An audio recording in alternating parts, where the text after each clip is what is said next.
Woo! Did you catch your breath yet? I'm not sure if I did or not. You're listening to the Getting Loose podcast with Leon. Man, what a Daytona 500 just wrapped up a little while ago on Fox. First of all, before we even get into anything, hats off to everyone on the crew there on TV, all the camera guys, all the guys and girls working on the broadcast. I've worked in live television event production, and that is a long day, a marathon day for these guys and girls. And I'm sure lots of flights were getting arranged and stuff. And the day was going on just to put on that kind of broadcast for how long it went with the rain. Hats off to them. Just unreal how long that thing was. But wow, what a day to the 500. What a day of racing.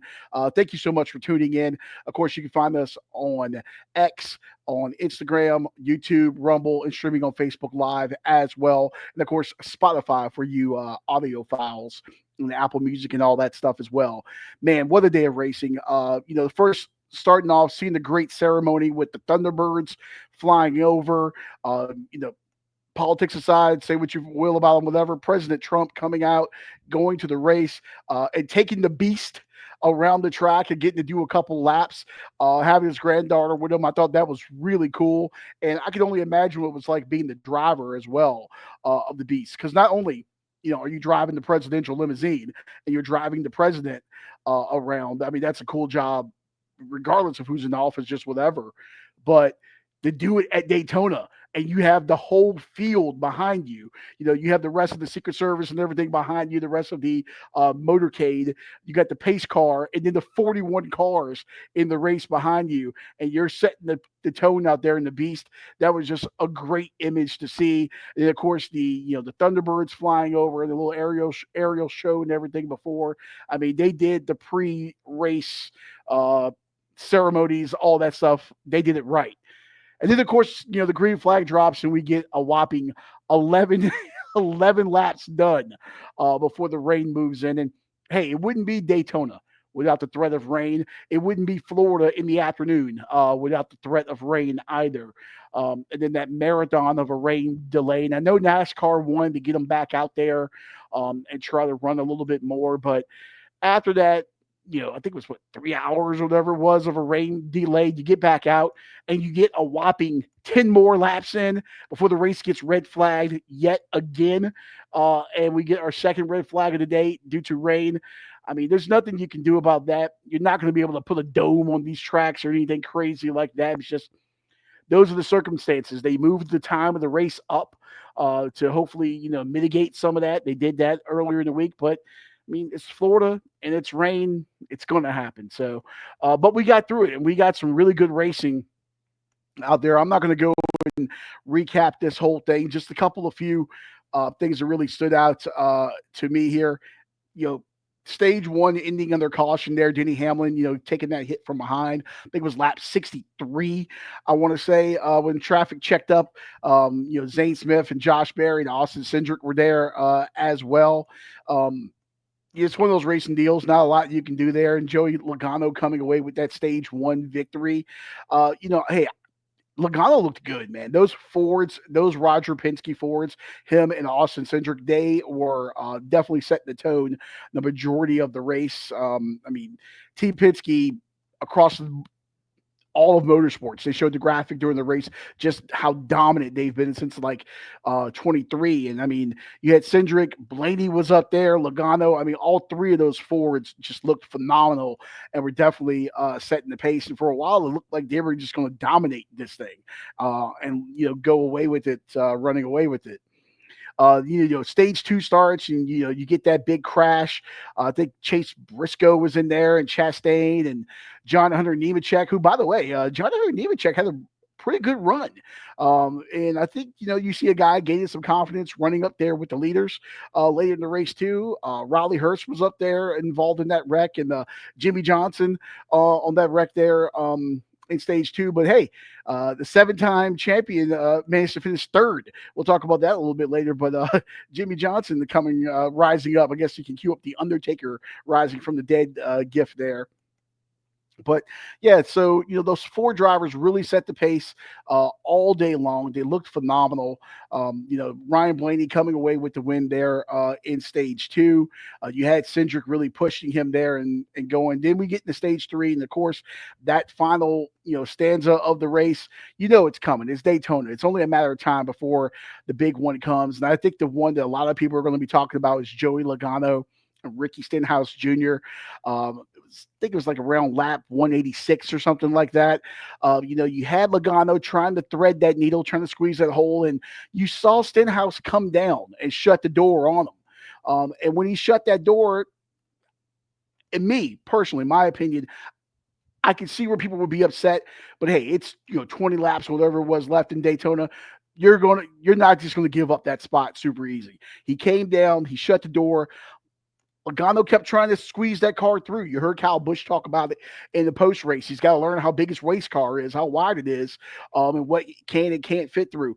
I don't necessarily put that on Joey, but I think Stenhouse kept trying to block him off there. I think there were a couple of second and third blocks there. I think he knew that spot wasn't going to be his, but he didn't want to give it up. And I think he could have backed off, maybe came back up the line a little bit, lived to fight another day, but he didn't. And that led to a big one there, taking out a lot of the field. We saw a couple of big crashes. I think there were two 10-car wrecks and one 9-car wreck in this field. Then, of course, we get the scary incident there with Christopher Bell getting pushed and pushed and pushed by Cole Custer. That 20, by the way, just did not look good taking any sort of push from behind. I mean, this podcast is called Getting Loose. That thing was getting loose. It was wiggling. It was shaking. It was doing the wobble. If you're familiar with that dance, it did not look good. Then all of a sudden, he gets loose, and that creates a chain reaction, that accordion effect. And what do we end up with? Ryan Preece going airborne again at Daytona. Listen, Ryan, I don't know, man. Maybe there used to be road course ringers. Remember, like Boris said, guys like that. Maybe Ryan Preece needs like a super speedway ringer because we've seen them have a hard hit at Talladega. Obviously, in 23, the fall race at Daytona, we see him go airborne and that horrific, scary wreck. I think he flipped 10 or 12 times. And then today, you see that car get up on the side and the wind just gets under it and it just takes off and he flips over. And I'm just glad that he's okay, number one. But I mean, this guy, just his luck on super speedways is terrible.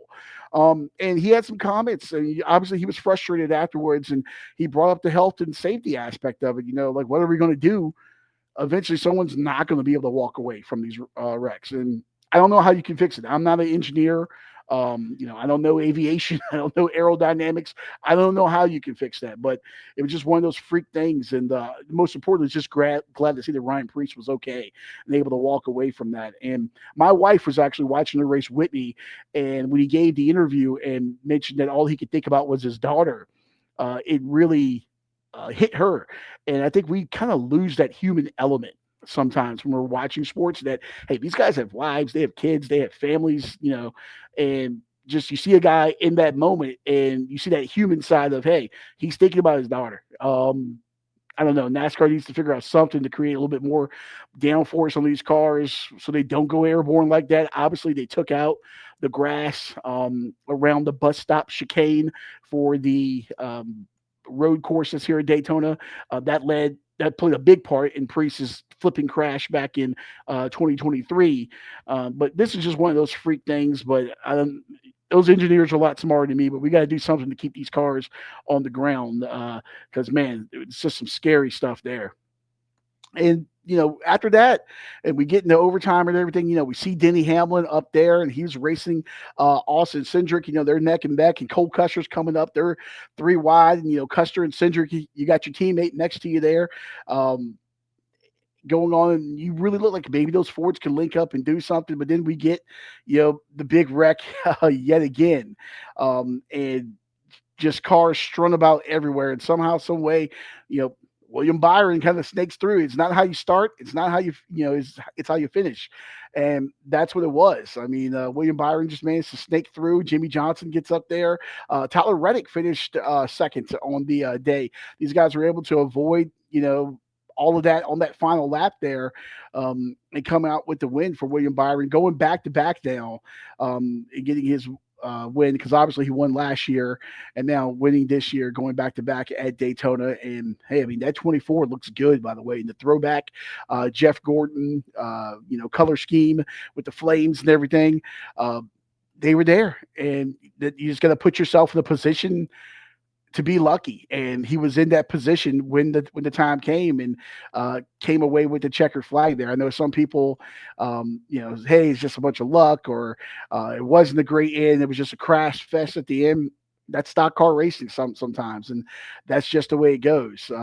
But I know Cole Custer probably is going to get a lot of crap too for his involvement in that last lap rack there, but just one of those racing things, and he I don't know. I didn't see anything intentional from anyone here at any point during this race. It's stock car racing. It's what it is. It's not F1. It's not super the most technical thing in the world where these cars can't touch, and they touch you have to retire the car.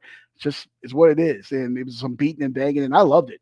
And I think we got a finish that was deserving. I think we got a deserving champion. I mean, it's something to be said about survival, and it was survival of the fittest. It definitely was. And did the fastest car win today? No, not at all.